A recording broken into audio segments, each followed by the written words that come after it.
So let's talk about Tim Boyd. Actually, wait, welcome back to the show. Friendly reminder, you have 5 days left. You want to buy something over at shopdefranco.com. The drop is fire, as the kids say, or maybe something else. But Tim Boyd. So if you don't know, like I expect 99.9% of people, because why would you? The mayor of Colorado City, Texas, is Tim Boyd. And Texas right now is going through a really hard time being blanketed with freezing temperatures. I mean, hell, the last time we talked about it was Monday. 2.7 million people at that time did not have power. The situation has not gotten better. We're gonna dive in on the updates, everything that's happening there in a second. But first, we got to talk about Tim Boyd. Because when community members turned to a local Facebook group to ask if the city or the county had emergency shelter plans in place to keep people warm, Mayor Tim Boyd sent this comforting message. Let me hurt some feelings while I have a minute. No one owes you or your family anything, nor is it the local government's responsibility to support you during trying times like this. Sink or swim, it's your choice. The city and county, along with power providers or any other service, owes you nothing. I'm sick and tired of people looking for a damn handout. If you don't have electricity, you step up and come up with a game plan to keep your family warm and safe. If you have no water, you deal without and think outside of the box to survive and supply water to your family. If you are sitting at home in the cold because you have no power and are sitting there waiting for someone to come rescue you because you're lazy, is direct result of your raising. Only the strong will survive and the weak will perish. He then goes on to say that God has provided us the tools to support ourselves during times like these, with him suggesting that socialist governments have made people believe they can depend on assistance while only a few people actually work hard. He then blah blah blah some more and closes, bottom line, quit crying and looking for a handout. Get off your ass and take care of your own family. Bottom line, don't a part of problem, be a part of the solution. And that now deleted post, of course, drew immediate backlash as Texans continue to slam the government for not delivering basic services. That outrage eventually prompted Boyd to write a follow-up post, which he also deleted. In it, he claimed that his comments were, quote, taken out of context and did not apply to the elderly. It's also been reported that Boyd has resigned, but I do want to note that he did not resign because of this, with Boyd saying that he had already turned in his resignation and had not signed up to run for mayor again ahead of the deadline a few days ago. Boyd then seemingly tries to make himself the victim of the situation, adding that there is so much anger and harassment since his post that it caused his wife to lose her job, with him ultimately saying that he was speaking as a citizen since he is no longer mayor and called for the harassment of his family to stop. Though, I will note, according to the Washington Post, it was not immediately clear if he resigned before or after writing his controversial Facebook post. Right, because as recently as early Wednesday morning, he was still listed as mayor on Colorado City's website, and city council agendas show that he had served in that role as recently as last week. But I guess the main point here is that Tim Boyd is our douchebag of the day. You know, this morning I just kept rereading Boyd's post and I was like, how does someone get like this? How do you see people suffering, especially as someone that at some point decided, I want to be in power? And your reaction is essentially, sink or swim, bitch. Who didn't hug you as a child, Tim? And did you not get those hugs because you were a garbage person, or did you turn into a garbage person because you didn't get those hugs? I'm all for the self-sufficient, pick yourself up by your bootstraps aspirational story, but that shouldn't mutate into this thing where we judge others who are suffering, where instead of extending a hand to someone who needs help, we raise a middle finger. But that's where I'll stop talking about Boyd, and then let's talk about what Texas is going through right now and some of the fallout that we're seeing. So as of this morning, there were over 3 million Texans without power. In fact, on Tuesday, the number of customers facing power outages climbed to more than 4 million at one point. So let's talk about what's happening, because there are all these different competing narratives. Right, so around 90% of the state's electrical load, right, 26 million customers, is managed by the Electric Reliability Council of Texas, otherwise known as ERCOT. And as record-setting freezing temperatures hit Texas, electrical demand in the state surged. A situation made even worse by the fact that electricity can be much harder to produce in the cold, especially if you aren't prepared for it like Texas. Right, and so with those two factors combined, we started seeing things at one point like the wholesale price of electricity in places like Houston jumping from $22 to $9,000 per megawatt hour, meaning that everyday people's electricity bills were set to go through the roof. And because of that, the utility company Griddy, for example, actually began pleading for their customers to switch to different providers, right, ones that are less exposed to real-time swings in the wholesale market. And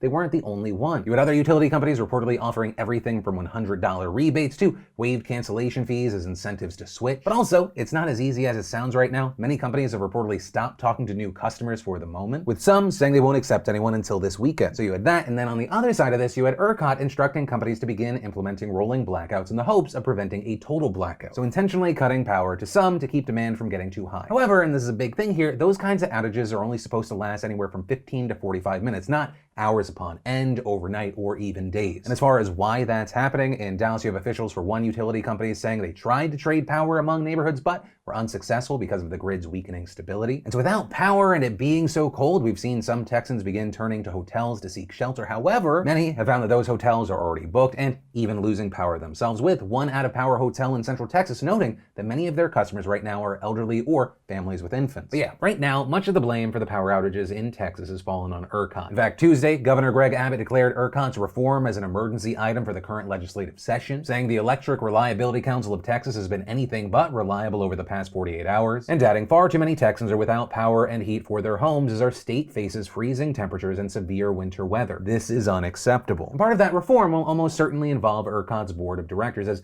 5 of the 15 officials on that board don't appear to live in Texas, with that notably including both the company's chair and vice chair. And so with this, we've seen State Representative Jeff Leach calling this completely ridiculous, promising to file a bill requiring all ERCOT officials to live in the state. You also had Texas House Speaker Dade Phelan announcing immediate hearings into what went wrong. Also, a thing we need to talk about with this story is while ERCOT is receiving the brunt of the blame, criticism has also been lodged against renewable energy by a number of fossil fuel groups and Republicans. For example, in a lengthy Twitter thread on Tuesday, U.S. Representative Dan Crenshaw said, West Texas, where most of the wind energy is focused, had wind turbines that had to be de-iced. The little energy that power regulators planned on wind to supply was now gone. This is what happens when you force the grid to rely in part on wind as a power source. When weather conditions get bad as they did this week, intermittent renewable energy like wind isn't there when you need it. We also saw Governor Abbott on Fox News saying, This shows how the Green New Deal would be a deadly deal for the United States of America. Our wind and our solar got shut down, and they were collectively more than 10% of our power grid. And that thrust Texas into a situation where it was lacking power in a statewide basis. It just shows that fossil fuel is necessary. As well as things like host Tucker Carlson on Fox News saying, So, unbeknownst to most people, the Green New Deal came to Texas. The power grid in the state became totally reliant on windmills. Then it got cold and the windmills broke, because that's what happens in the Green New Deal. Right, and the list continues. You have people like Representative Lauren Boebert also blaming the Green New Deal. But, very importantly, those comments received a lot of pushback. For one, you have experts pointing to Greenland and other northern outposts that are able to keep their wind turbines going throughout the winter because they have mechanisms in place to account for the cold. And on top of that, the shutdowns of thermal power plants, primarily those relying on natural gas, dwarfed the dent caused by frozen wind turbines by a factor of 5 or 6. With places like the Washington Post going on to explain that in single-digit temperatures, pipes froze because of moisture in the gas. Right? So in fact, this seems to be more of a problem caused by Texas just being unprepared for such extreme cold. You have a state that normally has mild winters, and there's a heavy lack of state regulations in Texas. And this specifically connected to the fact that ERCOT is Texas's independent power grid, meaning that it is actually out of reach of federal regulators. You know, while we're talking about this, I've seen a lot of people using the word unprecedented, but as one energy fellow at the University of Houston put it, this is not the first time we've had this issue in Texas. In fact, back in 2011, following another severe cold, the Federal Energy Regulatory Commission and the North American Electric Reliability Corps found the massive amount of generator failures that were experienced raises the question whether it would have been helpful to increase reserve levels going into the event. This action would have brought more units online earlier, might have prevented some of the freezing problems the generators experienced, and could have exposed operational problems in time to implement corrections before the units were needed to meet customer demand. And it's not like that's just some theoretical concept. For example, after that storm, El Paso, which is serviced by a different grid operator than ERCOT, adopted a number of changes to prevent future outages, and now with this storm, they've only experienced 12 outages. Also, as many other people who are smarter than me have noted, no version of the Green New Deal exists in Texas or even nationwide, with some even going further, like U.S. Representative Alexandria Ocasio-Cortez, who argued the infrastructure failures in Texas are quite literally what happens when you don't pursue a Green New Deal. Weak on sweeping next-gen public infrastructure investments, little focus on equity so communities are left behind, climate deniers in leadership so they don't long prep for disaster. We need to help people now. Long term, we must realize these are the consequences of inaction. Texas Democrats have also since issued a rebuke of Abbott's comments, collectively saying in a statement, if we had a governor open to alternative sources of energy, Texas might be in a situation in which we have energy reserves to efficiently power our state instead of the reckless leadership we have witnessed time and time again from Greg Abbott. But as we've seen more and more over the past few years, reality be damned, and you have false rumors related to renewable energy and the Green New Deal continuing to circulate online. And it runs the full gambit, whether it be talking heads spouting disinformation or just things that are not true online. Or things like, for example, I saw this photo of a helicopter reportedly spraying chemicals on a turbine in Texas going viral. However, it turns out that photo was taken years ago in Sweden and the helicopter was actually just spraying warm water. Also, I'm going to link down below to resources for for those of you affected by this storm and for anyone else who wants to help. And obviously, we're going to continue to keep our eyes on this, especially as a second wave of this storm is being forecast for later this week. And then let's take a second to pay some bills and thank the sponsor of today's show, a new and improved Phil.Ting.com. I say new and improved because they actually just launched brand new plans to help you save even more on your monthly phone bill. In fact, since switching to Ting's Unlimited Pro plan, I save around $42 a month compared to my previous provider. It was easy and I have the same coverage as before. The only thing that's changed is I have a lower monthly bill. You can get talk and text for only $10 a month, 5 gigabytes for $25, and even unlimited from $45. And Ting's Flex plan is their pay for what you use pricing model, but even cheaper. It's just $5 per gigabyte, and like always, data usage is shared across all your devices, so the more phones on one account, the less you pay per device. So whether you use 2 or 20 gigabytes a month, there is a perfect Ting plan for you and your family. So head on over to Phil.Ting.com to check your current phone, create an account, and pick the plan that is right for you. Then Ting sends you a SIM card that you'll pop in your phone and activate in minutes. The next generation of Ting Mobile is officially here, so see how much you could save at Phil.Ting.com and get $25 off your bill. Then, in kind of just news that I wanted to mention, so I have at least one story that's not serious, heavy, or depressing. I don't know if you saw this. Disney released the first official trailer for Cruella today, starring Emma Stone, and it is not what I imagined, but maybe it's what I should have been imagining that it would be. A number of people online saying it looks like Disney's Joker, right? This gritty origin story about a maniac. And I'll say right now, I am cautiously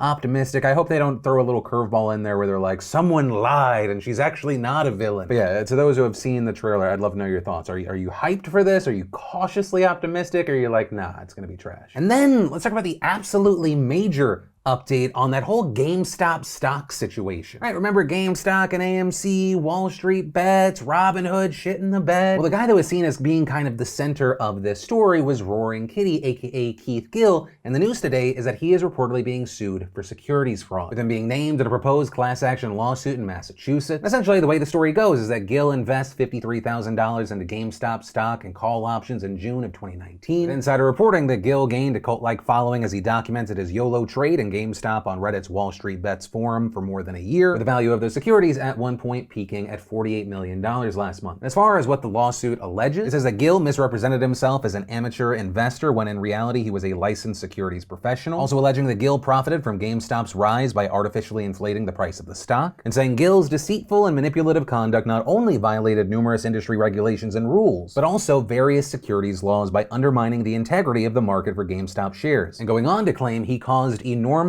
losses not only to those who bought option contracts, but also to those who fell for Gill's act and bought GameStop stock during the market frenzy at greatly inflated prices. Gill is also notably not the only person being named here. We also have Massachusetts Mutual Life Insurance Co. and a brokerage subsidiary of the company listed as defendants, with the lawsuit saying they had an obligation to supervise Gill's actions in the market. Yeah, that's the story as it is now. Gill, this is going to be a crazy week for Gill. Obviously, it's been a crazy 2 months for him, but I mean, we're getting this news today, and he's actually due to testify before Congress tomorrow, which, on that note, if you'd like to read his opening statement, he actually released it as I was finishing up today's show. I'll link to it down below. We should also talk about the hundreds of workers at fast food restaurants in 15 different cities across the country going on strike yesterday to demand a $15 an hour minimum wage. And the strike was part of the nationwide Fight for 15 movement, which has organized workers and walkouts since back in 2012. And while yes, over the years we've seen states taking on their minimum wage, the federal minimum wage has not changed since 2009, and it's just $7.25 an hour, which means it's been over 11 years, which is the longest period of time without a raise of the minimum wage since it was first implemented back in the 30s. Right? And so part of the reason that these strikes are nationwide news right now is they come as lawmakers are debating enacting a $15 an hour federal minimum wage as part of the stimulus package. Right? President Biden made this idea a central campaign promise, and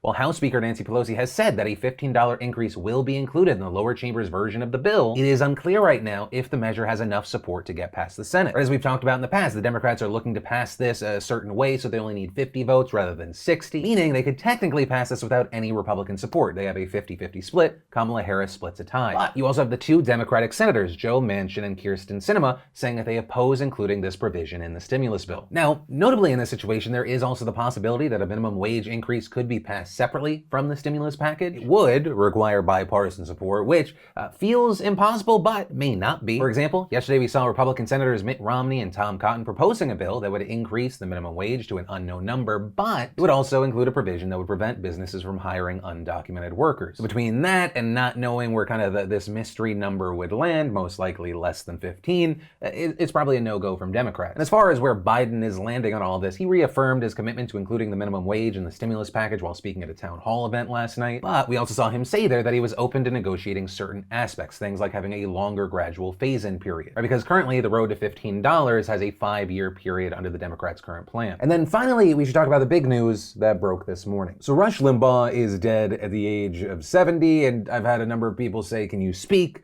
on this? And my answer is not really. And that's because I try to have a policy of not speaking ill of at least the recently deceased, and I don't have anything positive to say. The only thing I can say is that this is the passing of a man that if he did not exist, I might not have this job. I'm so annoyed and bothered by something that he covered. It had to be, 15 or 16 years ago at this point. I started making videos about the news and it eventually became this show. But as far as the public reaction on social media, could not be more divided. You have some, primarily on the right, saying this is the sad passing of a pioneer of conservative talk radio. But also on the opposite end, you had people cracking jokes, seemingly happy. Rest in piss was trending on Twitter. People sharing clips and articles that, in general, people said showed that Limbaugh was racist, misogynistic, xenophobic, in general, a fear-mongering bigot. Surely that divide and argument, it's going to be something that we're going to see online for a little while, and it's going to be ugly. But yeah, that is essentially where the story ends. And of course, with this, or really anything that stood out to you today, I'd love to know your thoughts in those comments down below, because this is the end of the video. As always, thank you for being a part of my daily dives into the news, hitting that subscribe button, like, and all the good stuff. If you're craving some more news, I got you covered right here. But as always, I love yo faces, and I'll see you tomorrow.